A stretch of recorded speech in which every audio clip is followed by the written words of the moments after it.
اسلام میں 10 محرم کی فضیلت کیا ہے؟ کیا تمام انبیاء کے مشہور واقعات 10 محرم والے دن ہوئے؟ دیکھیں جو احادیث میں ملتا ہے وہ تو ایک ہی واقعہ ہے جو بخاری مسلم میں آیا ہے کہ 10 محرم کے دن فرعونی ڈبوئے گئے تھے، موسیٰ علیہ السلام کو نجات ملی تھی۔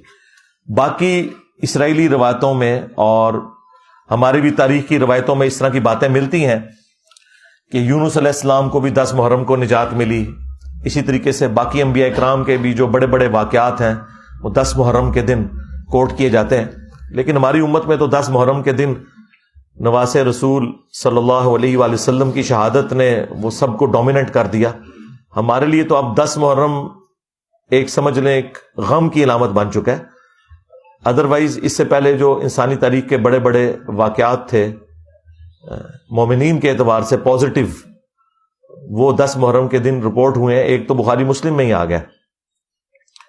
تو باقی اس دن جو ہے وہ روزہ رکھنا سنت ہے، بلکہ بخاری مسلم میں موجود ہے جب تک رمضان کے روزے فرض نہیں ہوئے تھے نا تو 10 محرم کا روزہ فرض تھا۔ پھر جب رمضان کے روزے فرض ہوئے تو پھر نبی علیہ السلام نے آپشن دے دی، جس کی مرضی رکھے جس کی مرضی نہ رکھے۔ بعض اصحاب نے عرض کی کہ یہ جو صرف 10 محرم کا روزہ ہے یہ یہود و نصارہ خصوصاً جیوز کی ایک مشابہت ہے، تو آپ نے فرمایا کہ تم 9 کا بھی رکھ لو، صحیح مسلم میں موجود ہے۔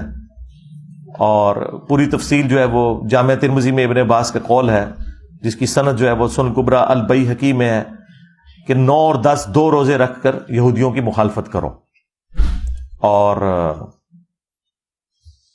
ایک کمزور روایت ہے مسند امام احمد میں کہ 9 اور 10 رکھ لو یا 10 اور 11 رکھ لو، لیکن اجتہاداً یہ بات درست ہے، اگر کسی کا 9 کا روزہ چھوٹ گیا ہے تو وہ 10 محرم کا رکھے، اس کے بعد 11 کا رکھ لے تاکہ 2 روزے رکھ کر مخالفت ہو جائے۔